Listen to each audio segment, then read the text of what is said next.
Alicia Kauffman, me encanta tu apellido. Fíjate que suena bien, suena sugerente, suena... A mí me suena a amistad, a muchos años, a un apellido con solera. ¿Tú cómo te ves, Alicia? ¿Así? ¿Cómo me veo? Bueno, el apellido en realidad lo que significa es comprador. Fíjate, ¿eh?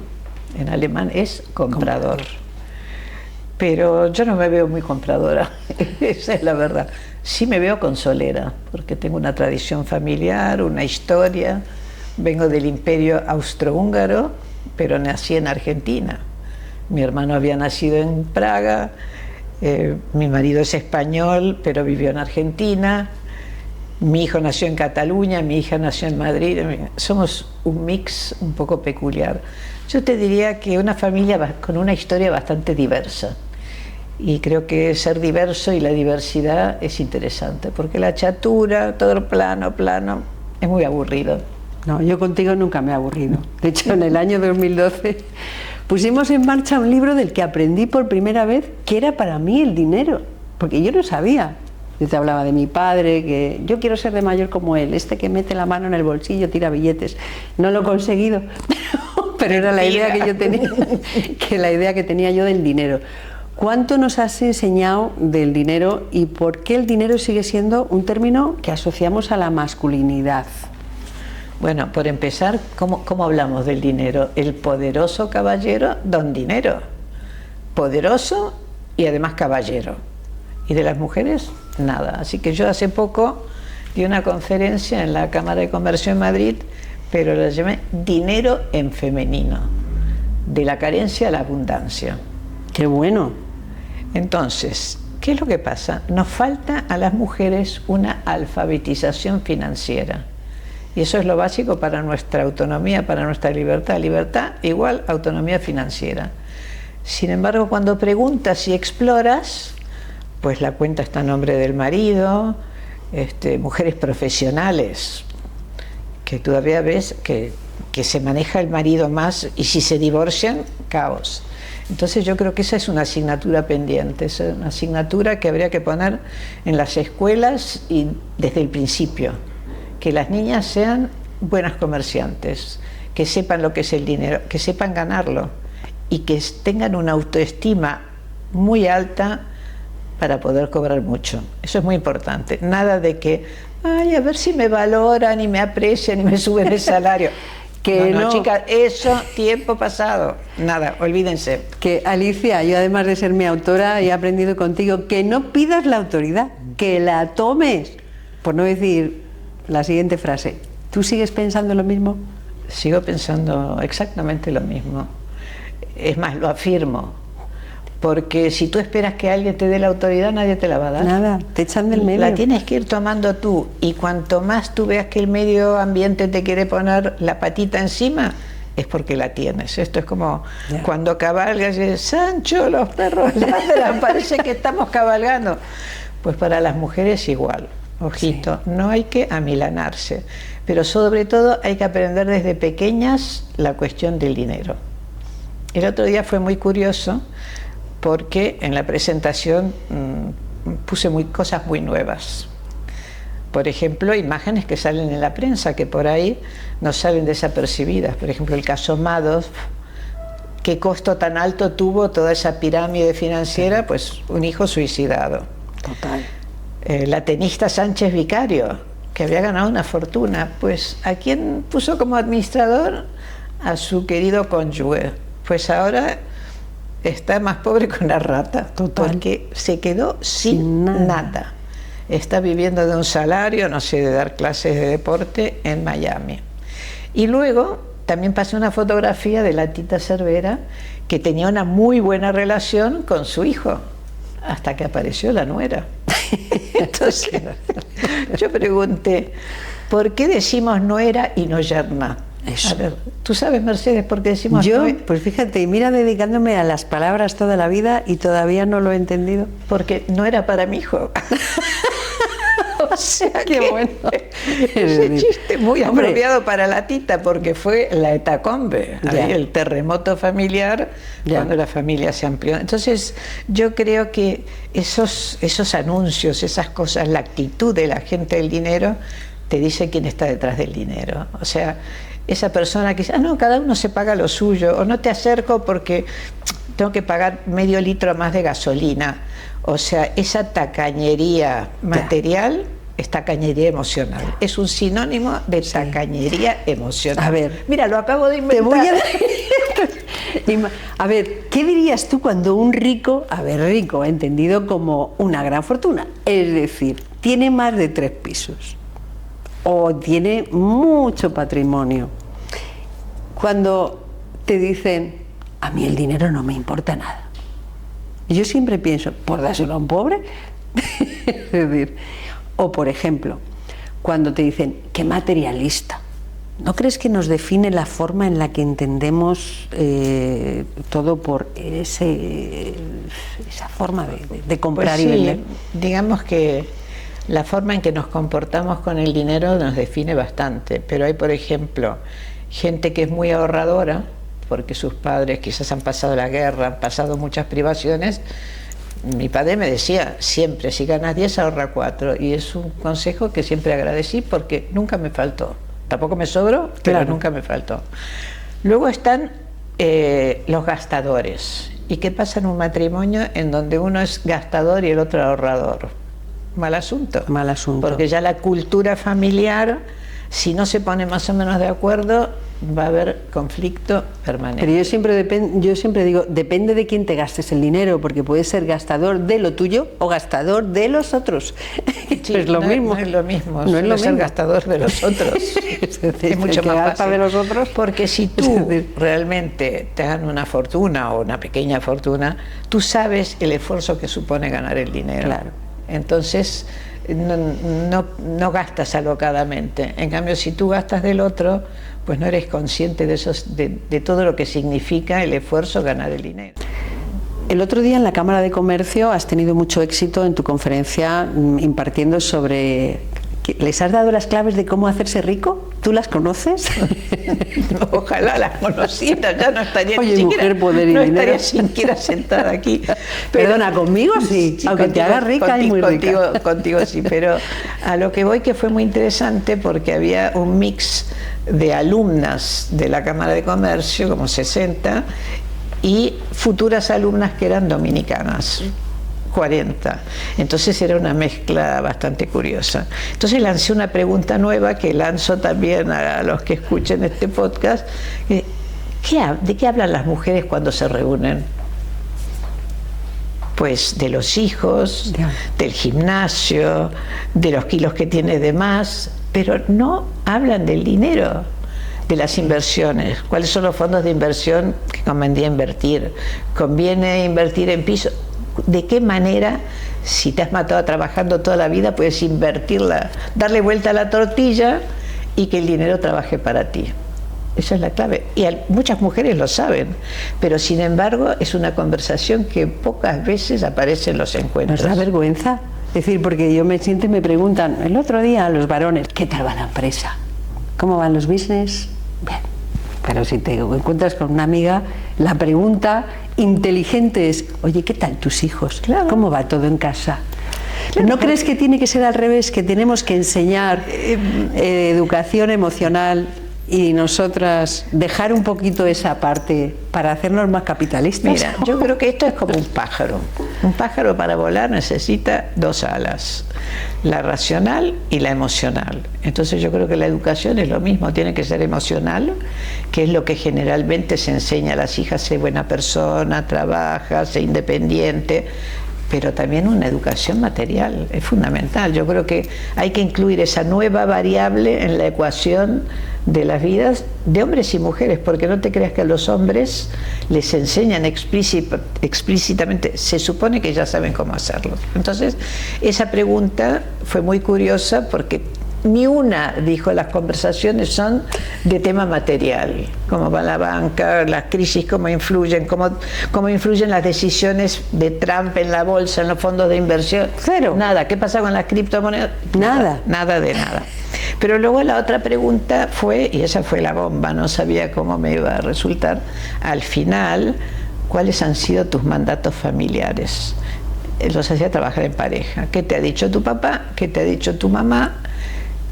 ¿Y qué has aprendido de todo eso? Y curiosamente, la mayoría de las dominicanas dijeron, gracias a nuestra madre, nosotros ahora tenemos una profesión, pero nuestras madres eran analfabetas. Fíjate tú. Entonces fue muy curioso porque, y una dijo, no, a mí la que me enseñó fue mi bisabuela. Fíjate que dijo, tienes que ganar pasta. Tienes que ganarte la vida. Entonces, también había otra muy interesante, que bueno, nos vamos a volver a ver pronto, que dijo, yo tenía una madre que me decía, solo ahorra, y un padre que decía, mira, gasta, disfruta de la vida. Yo le hice caso y dice, y soy muy afortunada de no ser una bipolar. No ser una bipolar. Claro, no, dice, logré integrar los dos mensajes, estudié medio ambiente, puse una empresa de sostenibilidad y con 48 años ya me retiré porque ya puedo vivir de rentas, ya no tengo que volver a trabajar. Yo digo, bueno, urgentemente nos tenemos que ver, hay que hacer un caso de esta mujer porque ella sí sabe. Totalmente, qué interesante, Alicia. No, la verdad que yo aprendí mucho contigo cuando ya en el año 2014 editamos Mujer, Poder y Dinero. Y nunca me había parado a pensar en qué frases me decían en casa sobre el dinero. Yo creo que cuando me vine a estudiar a Madrid, me dijo mi padre, toma Chuli, nos llamaba Chuli, que no te invite nadie. Qué bueno. Que no te invite nadie. Y entonces, claro, yo a las 3 semanas ya no tenía un duro porque pagaba todo. Era la última que me bajaba del taxi y entonces nadie pagaba el taxi salvo yo. Pero esa era la manera de ser independiente. Y la verdad que no había analizado la profundidad. ¿Tú qué crees, Alicia, que tenemos que decir a nuestros hijos en casa?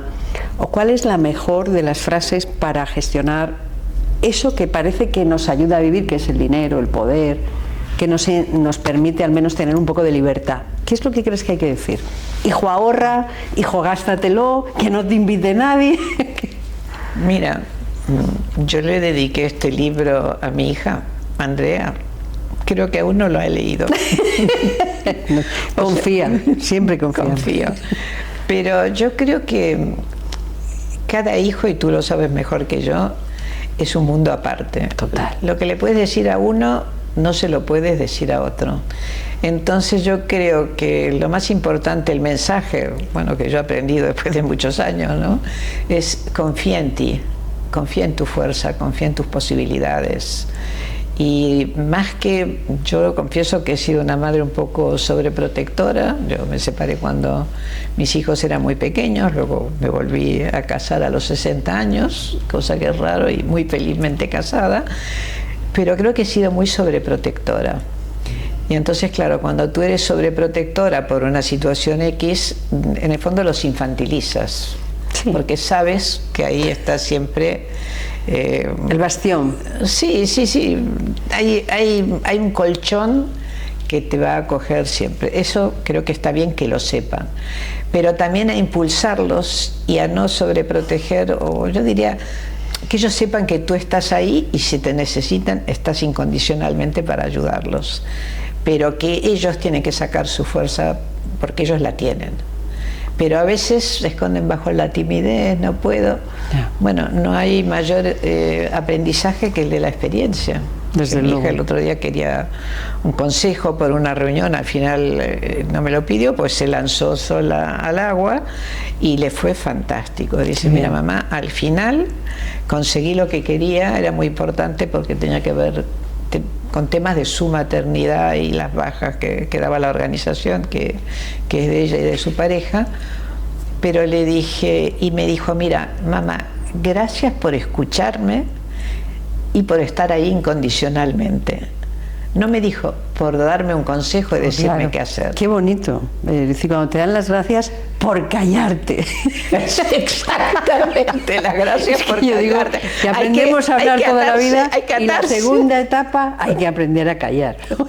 No, porque si no, no les permites claro. aprender de la experiencia. Es que decir, y tienes que, o esto que estás hablando a alguien, decir, oye, tengo este problema, y rápidamente el solucionador incondicional. Tienes que hacer. Es que no quiero. Pero esa siempre es una respuesta autobiográfica y una proyección de tus deseos, frustrados o no, pero es una proyección de tus deseos. Claro. Y tus hijos, yo me acuerdo cuando eran pequeños, leí muchas veces una poesía de Khalil Gibran y decía, tú solo eres el arquero de tus hijos. Ya. Porque ellos son la flecha. Sí. Tú no tienes nada más que hacer que estar ahí. Y entonces yo creo que yo lo que le dije a mi hija, mira, bravo, qué bien que lo has conseguido, y la mejor maestra es tu propia experiencia. No hay que tener miedo de tirarse al agua. Hay una frase que yo siempre cuento. Yo siempre he sido bastante independiente. Aterricé en París a los 17 años. Sabía decir bonjour, era todo lo que yo sabía decir. Muy bien. Y claro, yo fui por muy poco tiempo. Me quedé hasta un año que se me agotó el billete. ¿Independiente o rebelde? Porque diría, me voy de casa. No, mi madre me mandó, pero yo decidí quedarme, ampliar ese lapso de tiempo. Y una mexicana en una cola de un restaurante universitario me dijo, mira, Alicia, nunca vivas en condicional, si hubiera, hubiese. Si quieres hacer algo, hazlo ya, porque llegará un momento en que no puedas. Y para mí fue la brújula de mi vida. Me he tirado 20 veces al agua y 19 me he estrellado, pero no he tenido miedo. Sí he tenido miedo, pero me tiraba al agua igual. Entonces yo creo que de la experiencia y luego pararse a reflexionar sobre la experiencia, porque también hay gente que tiene experiencias y no se para a pensar qué ha aprendido de esto. Por eso el otro día, cuando yo dije, ¿qué habéis aprendido? No solo qué os han dicho, con qué os habéis quedado. Creo que hay que darse ese tiempo para metabolizar la experiencia y luego ya puedes dar un pasito más en tu crecimiento material y emocional, porque no hay que descuidar este segundo aspecto. Sí, pensar, lo dicho. Estoy segura que esta conferencia sobre poder y dinero a mujeres pues ha sido muy instructiva, y sobre todo cómo educar sobre el dinero. Yo a veces pienso que no sé si sirve para algo. Yo, mis dos hijos mayores, uno quiere un sueldo fijo, pero también salvar vidas, y a otro, cuando le preguntaba de pequeño, ¿tú qué quieres ser de mayor? Yo rico. De la carísimo. Y digo, hijo, no lo digas tan en alto, buena persona. No me importa, solo quiero ser rico. Y sí, decir, de hecho se ha creado una inmobiliaria que creo que puede ser la mejor vía para conseguirlo. Pero ¿de qué depende ante pues una madre que ve lo mismo en casa, que uno quiera salvar vidas y no le importe el sueldo que va a tener, y otro solo aspire a, bueno, yo creo que es muy generoso y aspira mucho más que a ganar dinero, pero bueno, era su mantra, lo que él quería, de hecho en su habitación sigue teniendo un póster de $1 gigante.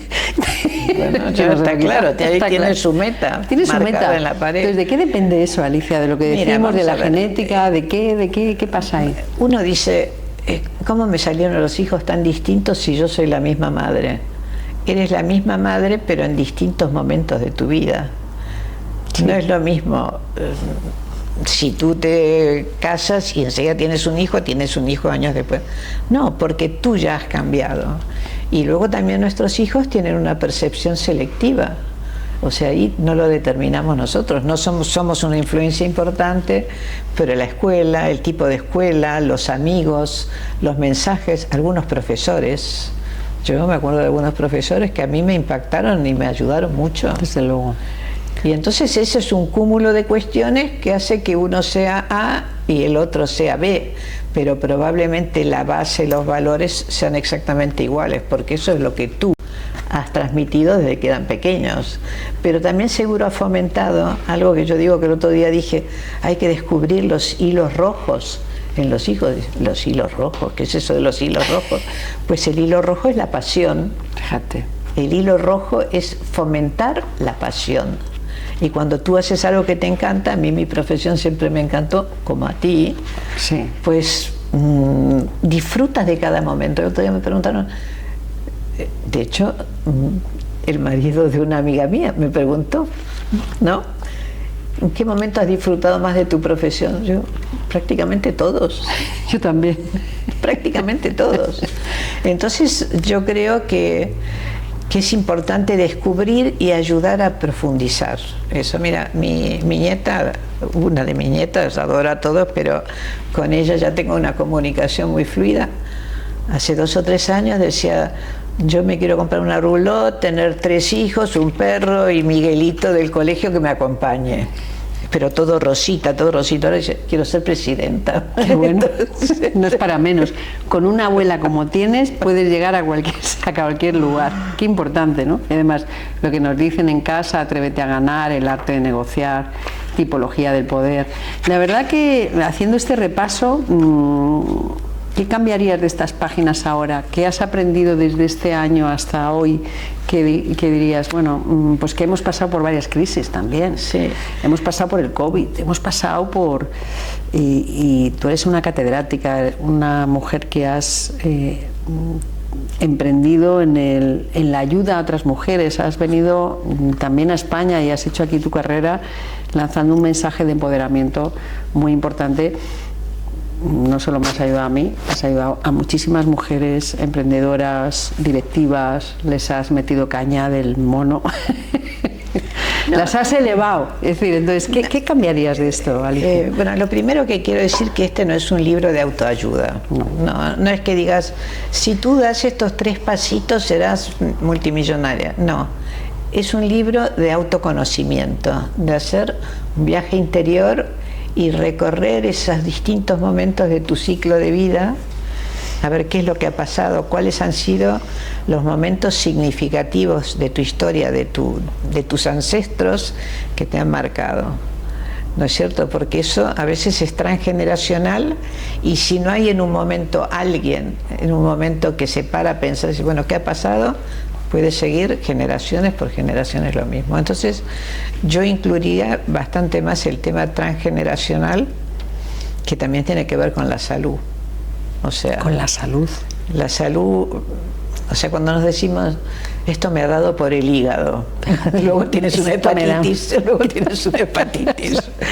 Pues sí, o sea, el corazón, las enfermedades de corazón, o sea, realmente si nosotros no tenemos una paz interior y nos autoconocemos, nos pueden pasar muchas cosas que no son necesariamente deseables. Entonces yo incluiría un poco lo transgeneracional, y luego también incluiría esta parte de qué hablan las mujeres cuando se encuentran. Y el mandato familiar yo lo incluí porque incluí parte de un estudio del Centro de Investigaciones Sociológicas, en donde yo puse, como ven, preguntas raras que tenían que ver con la historia familiar. Porque muchas veces hay culturas que dicen, no, lo privado no lo toca, pero bueno, justamente la clave está ahí. Tú haces lo que has escuchado y lo que has vivido en casa, sin ir más lejos. Anteayer estaba con una clienta de coaching y dice, no, yo me quiero mantener un nivel bajito, pero a la vez ella decía, yo dilapido el dinero, ayúdame, Alicia, dilapido el dinero, no subo, y a la vez me quiero mantener un nivel bajito. Y entonces me dice, es que yo quiero ser leal a mi familia. La familia es muy humilde, es muy con recursos, bueno, justos, y ella quiere más. Le digo, no es lealtad, es culpabilidad.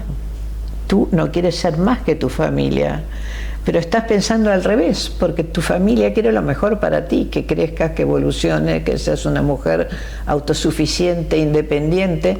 Entonces a veces estamos con un disco rayado, nos contamos milongas que no tienen nada que ver con la realidad y que no nos permiten crecer. Y no sé si tenemos tiempo, pero voy a contar una anécdota que leí el otro día. ¿Qué haríamos en un libro? ¿Qué haríamos si no tuviéramos miedo? La clave. Qué buen título. Buenísimo. ¿Qué haríamos? Entonces es un maestro con un alumno y dice, bueno, la felicidad, el dinero, bueno, dice, te voy a llevar a un sitio. Y lo lleva a un sitio, a un descampado, y hay una choza. Y en la choza hay como 10 personas con harapos. Y dicen, ¿y ustedes de qué viven? Pues de esa vaca. la vaca escuálida, que daba un poco de leche, un poco de queso. De esa vaca viví, ustedes 10 viven de esa vaca, bueno, así estaban, ¿no? Y entonces, bueno, muchas gracias por recibirnos, se van, y el maestro va y degüella la vaca. Entonces, el alumno le dice, ¿pero qué has hecho estos pobres que viven de la vaca? Ya veremos. Vuelven al año, una casa estupenda, todos bien vestidos. Dice, bueno, ¿qué ha pasado?, pregunta el alumno. Dice, es que un degenerado degolló la vaca. Y estábamos desesperados, no sabíamos qué hacer. Y descubrimos que había una caja de semillas en el trastero, no sé dónde. Las tiramos a la tierra y brotaron. Bueno, fuimos al mercado, vendimos esa fruta y verdura, bueno, y armamos un negocio estupendo. Ya ves cómo estamos ahora. Es decir, a veces nos aferramos al no cambio, al miedo. Total. Y tenemos que ser valientes, nos tenemos que tirar a la piscina y nadar. En eso sí que aprendemos de ti todos los días. Tú eres una valiente, Alicia. Has ayudado pues a quitar muchos miedos, a entender el porqué y a incluso combatir tu propio origen, un origen que es a veces muy traumático, de una familia pues bueno, que sufrió mucho y que tuvo que reconstruirse. ¿Hasta qué punto esa familia reconstruida del pasado, de la violencia, de la sinrazón humana, te ha hecho quien eres hoy? Una persona que mira siempre al interior, que busca las respuestas en lo más hondo del corazón. Sí. ¿Hasta qué punto, no? Sí, yo creo que sí. Yo creo que he sido muy afortunada, porque mi madre siempre me empujaba para adelante. Cuando fui teóricamente un mes a Europa, pues me quedé un año. Y había muerto mi abuelo, que era una figura muy importante para mí, pero mucho más para mi madre. Y mi padre, que era un intelectual, a él no le importaba en absoluto el dinero, nada. Él decía, lo importante es viajar y leer. En cambio, mi abuelo sí había sido un banquero muy poderoso en Viena, y había una parte en la familia para la cual el dinero era muy importante, y la otra parte, que era mi abuela, mi padre y yo, que realmente nos interesaban otro tipo de cosas. Pero yo creo que el mix, la integración de ambos y los mensajes de ambos es lo que me ha ayudado a crecer. Qué bonito. ¿Y ese anillo tan bonito, quién te lo regaló? De mi abuela. Fíjate, Sí. qué precioso, me gustaría. Esta es de Austria. De Austria. Es una reliquia que te quedó de tu abuela. Sí, son recuerdos que guardo. Y mi bisabuela se trató con el joven Sigmund Freud, que vivía a la vuelta de la casa de Joseph. Vamos, tener un vecino psicoanalista te marca para siempre. Estaba en sus inicios, mucho no pudo arreglar. Pero... ¿Y qué te contaba? A ver, te dijo cómo era. ¿Era aburrido, divertido? Bueno, a mi bisabuela no llegué a conocerla, a mi abuela sí, pero era mi madre que me contaba que eran unas señoras muy predispuestas, la bisabuela, y ella, para fastidiarla, había un columpio entre la habitación de mi mamá y la habitación de mi abuela, y ella se columpiaba ahí para fastidiar. Entonces, bueno, había sido anécdotas divertidas, pero sí, lo que tú dices, quizás lo más importante es que uno puede reconstruir, que uno puede reparar heridas, y que aunque si tú emprendes un negocio y las cosas no te van bien, no sufras, es parte del proceso de aprendizaje. Qué bueno, te pondremos ahí en contacto como una gran coach, una gran mentora, mujer que ayuda, que sabe pues enseñar a conocerse. Muchísimas gracias por este rato de conversación. Y gracias, amiga, a ti por invitarme. autora. Gracias por siempre confiar en mí y darme un empujoncito para seguir.